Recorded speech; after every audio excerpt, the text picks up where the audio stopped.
Welcome to my channel Raj today Hindi में। दोस्तों आज हम इस वीडियो में बात करेंगे सब स्टेशन के पार्ट्स के बारे में। दोस्तों आपने सब स्टेशन देखा होगा, वहाँ पे बहुत सारे इक्विपमेंट्स लगे होते हैं। आज हम सब स्टेशन के उन सारे मेन इक्विपमेंट्स के बारे में स्टेप बाय स्टेप बहुत ही अच्छी तरह से जानकारी लेने वाले हैं। तो मैं आपको सब स्टेशन के मेन पार्ट्स के बारे में बहुत ही अच्छी तरह से बताऊंगा, जिससे आपको सारे इक्विपमेंट्स क्लियर हो जाएंगे। तो चलिए फिर देखते हैं।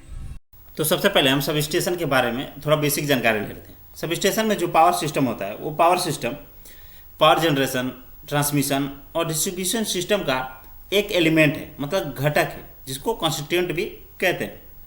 सभी पावर सिस्टम ऑपरेशन के लिए सब स्टेशन उनके संचालन के लिए बहुत ही आवश्यक है।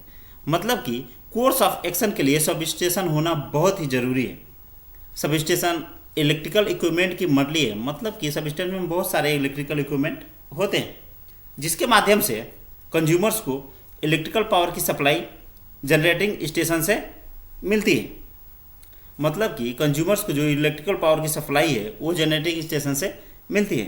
एप्लीकेशन के आधार पर सब स्टेशन को विभिन्न प्रकार से क्लासिफाइड कर सकते हैं। हम विभिन्न प्रकार से उसको डिवाइड कर सकते हैं, जैसे generation sub station, indoor and outdoor sub station, pole mounted sub station, switching sub station, transmission sub station, converter sub station and distributor sub station ETC। मतलब कि और भी हम डिवाइड कर सकते हैं। बस उसको विभिन्न प्रकार से हम एप्लीकेशन के आधार पर क्लासिफाइड कर सकते हैं। ये तो हो गया हमारा सब स्टेशन के बारे में बेसिक जानकारी। चलिए आगे देखते हैं। तो फ्रेंड्स, सब स्टेशन या स्विचयार्ड का जो हमारा पहला इक्विपमेंट होता है वो होता है सर्ज अरेस्टर या लाइटनिंग अरेस्टर। सब स्टेशन के इक्विपमेंट जैसे कंडक्टर्स, ट्रांसफार्मर ETC हमेशा आउटडोर में रखे जाते हैं, और जब आकाशीय बिजली गिरती है तब एक high voltage in electrical equipment से पास करती है, जो उनको डैमेज कर सकती है। मतलब कि फ्रेंड्स, जब हमारा आकाशीय बिजली गिरेगी तब हमारा हाई वोल्टेज क्या होगा, उन इक्विपमेंट के थ्रू पास करेगा, जो उनको डैमेज कर सकती है, पूरी तरह क्षतिग्रस्त कर सकती है। इसलिए इन डिफिकल्टीज से बचने के लिए लाइटनिंग अरेस्टर का उपयोग किया जाता है। सर्ज अरेस्टर या लाइटनिंग अरेस्टर सर्किट में ओवर वोल्टेज को अर्थ करके डिस्चार्ज कर देते हैं। फिर सर्ज अरेस्टर या लाइटनिंग अरेस्टर सर्किट में ओवर वोल्टेज को क्या करते हैं, अर्थ करके डिस्चार्ज कर देते हैं। मतलब कि हमारा वोल्टेज, ओवर वोल्टेज जो होता है वो वहीं पर हमारा खत्म हो जाएगा और हमारे इक्विपमेंट को कोई भी क्षति नहीं होगी। और इक्विपमेंट के इंसुलेशन को स्विचिंग सर्जेस या लाइटनिंग सर्जेस से प्रोटेक्ट करते हैं। सर्ज अरेस्टर या lightning arrester generally phase conductor और ग्राउंड के बीच में जुड़े होते हैं। सब स्टेशन में surge arrester incoming transmission line से सब स्टेशन के स्टार्टिंग में स्थित होता है, और यह सब स्टेशन का पहला इक्विपमेंट होता है। सर्ज अरेस्टर या लाइटनिंग अरेस्टर ट्रांसफार्मर के नज़दीक भी प्रोवाइडेड होता है। इसका मतलब क्या है फ्रेंड्स, सब स्टेशन या स्विचयार्ड में हमारे 2 लाइटनिंग अरेस्टर होते हैं, मतलब कि 2 LA लाइटनिंग अरेस्टर होते हैं। पहला फ्रेंड्स, जब इनकमिंग ट्रांसमिशन लाइन में जैसे ही हमारा इनकमिंग ट्रांसमिशन होता है, इनकमिंग आता है, वहाँ पर पहला इक्विपमेंट होता है हमारा स्विचयार्ड में, और सबसे लास्ट में हमारा ट्रांसफार्मर के पास भी एक LA मतलब लाइटनिंग अरेस्टर प्रोवाइडेड होता है। इस तरह सब स्टेशन या जो स्विचयार्ड में 2 हमारे LA होते हैं। सर्ज अरेस्टर 2 टाइप के होते हैं। पहला है गैप्ड अरेस्टर, दूसरा है gapless zinc oxide arrester. Substation या स्विचयार्ड का अगला इक्विपमेंट है current transformer and potential transformer. Potential transformer को वोल्टेज ट्रांसफार्मर भी कहते हैं। तो हम सबसे पहले करंट ट्रांसफार्मर की बात कर लेते हैं। करंट ट्रांसफार्मर का यूज मेजरमेंट, प्रोटेक्शन और कंट्रोल के लिए स्टेपिंग डाउन करंट के लिए किया जाता है। मतलब कि हमको करंट मेजरमेंट, प्रोटेक्शन के लिए और कंट्रोल के लिए किया जाता है। करंट ट्रांसफार्मर 2 टाइप के होते हैं। पहला है प्रोटेक्टिव CT, दूसरा मेजरिंग CT। अब हम वोल्टेज ट्रांसफार्मर की बात कर लेते हैं। वोल्टेज ट्रांसफार्मर या पोटेंशियल ट्रांसफार्मर। वोल्टेज ट्रांसफार्मर का यूज मेजरमेंट, प्रोटेक्शन और कंट्रोल के लिए स्टेपिंग डाउन वोल्टेज के लिए किया जाता है। PT 2 टाइप के होते हैं। नंबर 1 है इलेक्ट्रोमैग्नेटिक टाइप, दूसरा है कैपेसिटिव PT सर्किट ब्रेकर के फीडर साइड में स्थित होता है। अब फ्रेंड्स, जब हमारा स्विचयार्ड या सब स्टेशन होता है, उसमें हमारा जो एलए के बाद जो इक्विपमेंट होता है वो होता है पीटी, हमारा पोटेंशियल ट्रांसफार्मर। क्यों? क्योंकि फ्रेंड्स जो हमारा इनकमिंग में सप्लाई आता है, तो अब हमारा वोल्टेज या पोटेंशियल ट्रांसफार्मर का वर्क क्या है? मेजरमेंट, मतलब वोल्टेज को मेजर करना। तो सबसे पहले वो जो एलए के बाद हमारा इक्विपमेंट होता है वो होता है पोटेंशियल ट्रांसफार्मर, कि हमारे इनकमिंग में कितना वोल्टेज आ रहा है हम कंट्रोल रूम में वहाँ से देख सकते हैं। तो जो एलए के बाद हमारा दूसरा इक्विपमेंट होगा वो होगा पीटी, मतलब पोटेंशियल ट्रांसफार्मर। सब स्टेशन का अगला इक्विपमेंट है सर्किट ब्रेकर। सर्किट ब्रेकर का यूज स्विचिंग के लिए नॉर्मल और एबनॉर्मल ऑपरेटिंग कंडीशन में किया जाता है। मतलब कि सर्किट ब्रेकर का यूज जो है नॉर्मल कंडीशन में भी कर सकते हैं, और हमारा जो जैसे अभी नॉर्मल कंडीशन मतलब कि लाइन में कोई फॉल्ट आ गया या कोई शॉर्ट सर्किट हो गया, तो उस समय भी हम सर्किट ब्रेकर का यूज कर सकते हैं। इसका मुख्यतः उपयोग शॉर्ट सर्किट को इंटरप्ट करने के लिए किया जाता है। फिर जब हमारा लाइन में कोई शॉर्ट सर्किट हो जाता है, उसको इंटरप्ट करने के लिए सर्किट ब्रेकर का यूज किया जाता है। सर्किट ब्रेकर का ऑपरेशन है closing, opening and auto reclosing. Friends, हम सर्किट ब्रेकर को कंट्रोल रूम से भी कंट्रोल कर सकते हैं। सर्किट ब्रेकर प्रत्येक स्विचिंग पॉइंट के पास स्थित होता है और दोनों ओर के प्रोटेक्शन जोन के पास भी स्थित होता है। फ्रेंड्स, अगर हम इसके टाइप्स की बात करें तो डिफरेंट टाइप्स के सर्किट ब्रेकर डिफरेंट क्राइटेरिया और यूजेस पर डिजाइन किए जाते हैं, लेकिन जनरली मोस्टली यूज ब्रेकर हैं oil circuit breaker, air circuit breaker, SF6 मतलब सल्फर हेक्साफ्लोराइड सर्किट ब्रेकर और vacuum circuit breaker etc।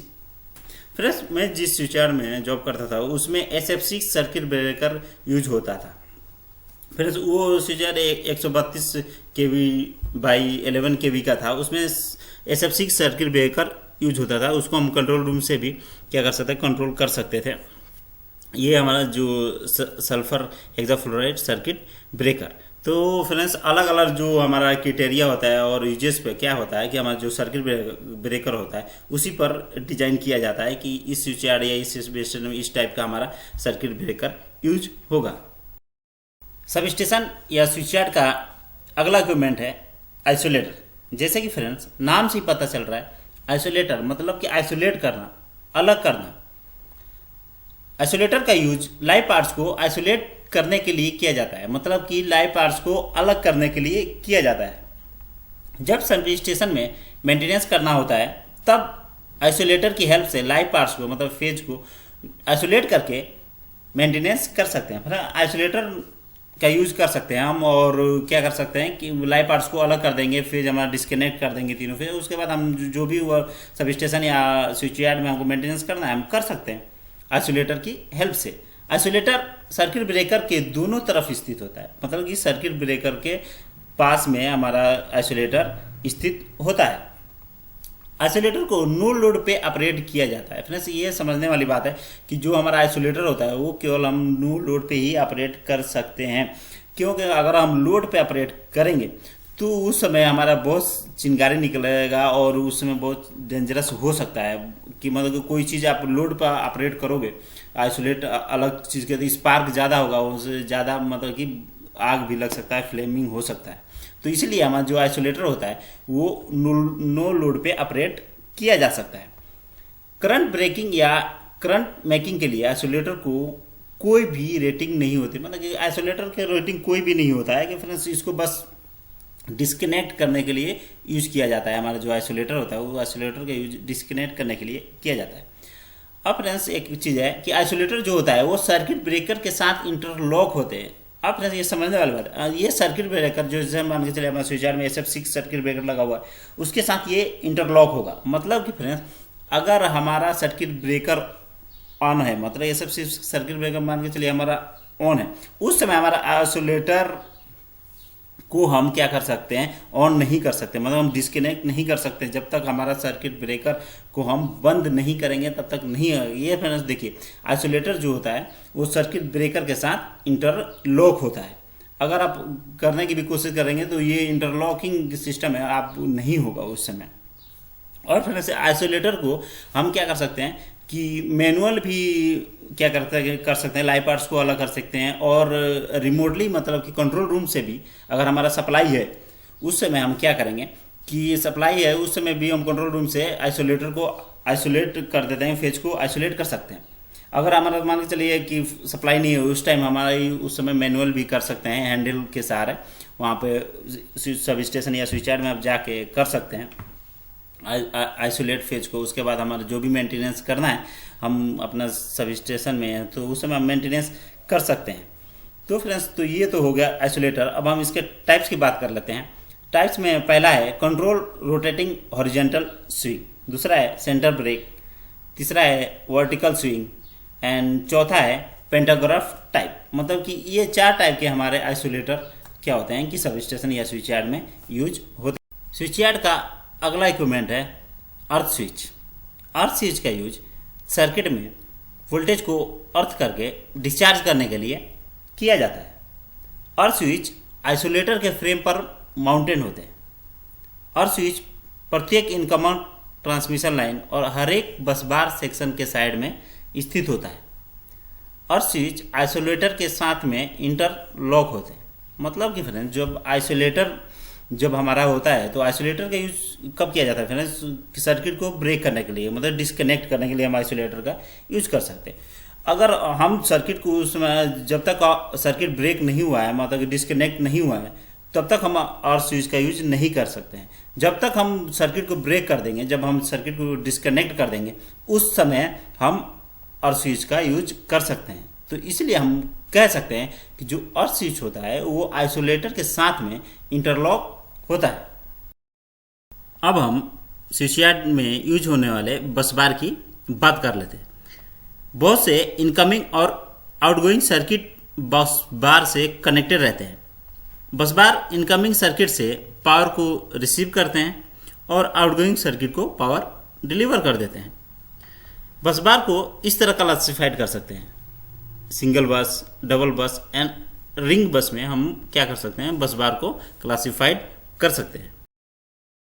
Sub station में अगले यूज होने वाले इक्विपमेंट हैं कंडक्टर्स एंड इंसुलेटर्स। तो सबसे पहले हम कंडक्टर्स की बात कर लेते हैं। कंडक्टर्स वो मटेरियल है जो इलेक्ट्रिक चार्ज के फ्लो को अलाउ करता है, मतलब उसमें इलेक्ट्रिक फ्लो करता है, वो कंडक्टर होता है। कंडक्टर इलेक्ट्रॉन्स के फ्लो को फ्री मूवमेंट के लिए परमिट देता है। इन कंडक्टर्स का यूज पावर के ट्रांसमिशन में या इलेक्ट्रिकल एनर्जी को सबस्टेशन द्वारा एक स्थान मतलब जनरेटिंग स्टेशन से दूसरे स्थान कंज्यूमर पॉइंट तक ट्रांसमिशन करने के लिए किया जाता है। मतलब कि जो कंडक्टर्स का यूज होता है वो जनरेटिंग स्टेशन से कंज्यूमर पॉइंट तक ट्रांसमिशन के लिए किया जाता है। कंडक्टर्स डिफरेंट टाइप्स के होते हैं, लेकिन प्रैक्टिकल पावर सिस्टम में मोस्टली एल्यूमिनियम कंडक्टर्स को ही प्रीफर्ड किया जाता है। अब बात कर लेते हैं इंसुलेटर की। इंसुलेटर वो मटेरियल होता है जो इलेक्ट्रिक चार्ज के फ्लो को अलाउ नहीं करता, मतलब कि उसमें इलेक्ट्रिक का फ्लो नहीं होता, वो इंसुलेटर होता है। इंसुलेटर इलेक्ट्रॉन्स को फ्री मूवमेंट के लिए परमिट नहीं देता है, मतलब कि इसमें करंट बिल्कुल ही फ्लो नहीं करता। इस प्रकार इंसुलेटर अपनी हाई रेजिस्टिंग प्रॉपर्टी से इलेक्ट्रिसिटी को रेजिस्ट करता है, मतलब कि प्रतिरोध करता है। इंसुलेटर डिफरेंट टाइप के होते हैं, जैसे suspension type, strain type, stray type, pin type, etc. Substation या स्विच यार्ड का अगला बहुत ही महत्वपूर्ण इक्विपमेंट है कैपेसिटर बैंक। एक कैपेसिटर बैंक बहुत से समान कैपेसिटरों का एक सेट होता है जो कि एक इनक्लोजर में सीरीज या पैरेलल में जुड़ा होता है। कैपेसिटर बैंक का यूज पावर फैक्टर करेक्शन और सबस्टेशन के बेसिक प्रोटेक्शन के लिए होता है। ये कैपेसिटर बैंक रिएक्टिव पावर के स्रोत के रूप में कार्य करते हैं, मतलब कि फ्रेंड्स जो कैपेसिटर बैंक होता है वो रिएक्टिव पावर के रूप में काम करता है। जो हमारे सब स्टेशन या स्विच यार्ड में जो कैपेसिटर बैंक रहता है वो रिएक्टिव पावर के रूप में काम करता है, और इस प्रकार वोल्टेज और करंट के बीच में फेज डिफरेंस को कैपेसिटर बैंक द्वारा रिड्यूस किया जा सकता है। पावर फैक्टर को मेंटेन करने के लिए और पावर लैग प्रॉब्लम्स में करेक्शन के लिए यह बहुत ही इकोनॉमिकल मेथड है। फ्रेंड्स, पावर कैपेसिटर बैंक का यूज स्विचयार्ड या सबस्टेशन में किया जाता है, लेकिन इसके अलावा और भी यूज होता है, जैसे कि shunt reactors, shunt capacitance, series capacitor और सीरीज रिएक्टर्स का भी सबस्टेशन या स्विचयार्ड में किया जाता है। सबस्टेशन या स्विचयार्ड का मेन इक्विपमेंट है पावर ट्रांसफार्मर, या हम कह सकते हैं कि पावर ट्रांसफार्मर ही सबस्टेशन या स्विचयार्ड की जान है।